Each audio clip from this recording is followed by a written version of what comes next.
Well, efforts are also underway to clear ISIS from neighbouring Syria. Turkey is hosting a rare trilateral meeting to discuss the security situation in the region.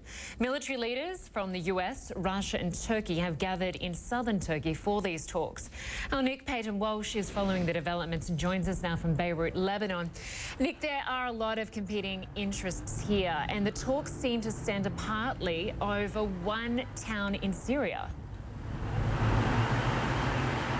This remarkable scene we're seeing, Lynda, is, yes, basically because we have 4 different factions or alliances now swirling around the key northern Syrian town of Manbij. It's been that way for a while, but just in the past few weeks or so, the US have inserted themselves more fully into that area. They say trying to keep the peace, frankly, trying to calm everybody down there. Now, they themselves find themselves in a tricky situation. They have at length been backing a Kurdish militia. They're known as the YPG, and they call them the SDF, fighting against ISIS in that area. The Turkish also have found themselves with American support there as they try and use moderate Syrian rebels to also fight ISIS. The complication for the Americans here is that, in fact, the Turkish army and the Kurds they're supporting are, in fact, also enemies on that battlefield. Throw into that mix the Russians, who are backing the Syrian regime, and ISIS. Well, we now have 4 different groups here. The Americans on the side of 2 of them, all within what US officials refer to as rifle range of each other. Things could go wrong very fast indeed. But put all that aside,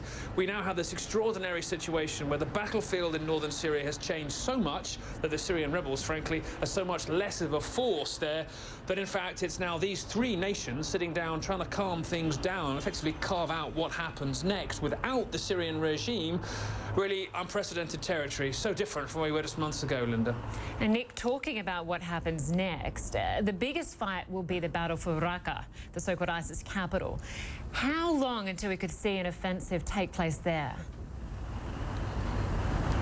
We just don't know, really. I mean, it depends, I think, much on how the US Secretary of Defense, Sir James Mattis, perceives that fight's urgency in the plan for the fight against ISIS. We're expecting him to deliver to Donald Trump, his new boss, relatively soon. If that becomes the key objective, things could speed up very fast indeed. But the key question is, who does the fighting? Now, if you look at recent moves, it does appear that the United States, militarily at least, is still going along with its Kurdish allies, the Kurdish militia, the YPG, or they call them the SDF, who are certainly enemies of the Turkish military in that area. That may be simple, immediate operational necessity. We don't know how long that lasts. We don't know the role perhaps the Russians play in all of this. We do know Vladimir Putin, the Russian president, is meeting with his Turkish counterpart, Mr. Erdogan, Recep Erdogan, in the coming days.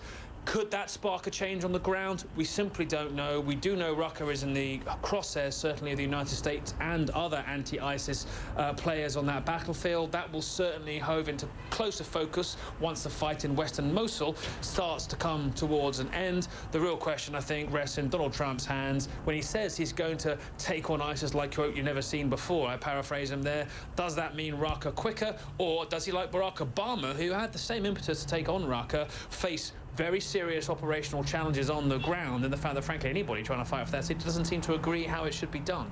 Lynda? That's right. We'll have to wait and see if President Trump does take a new direction there. Nick Paton Walsh, great to have you with us. Thank you.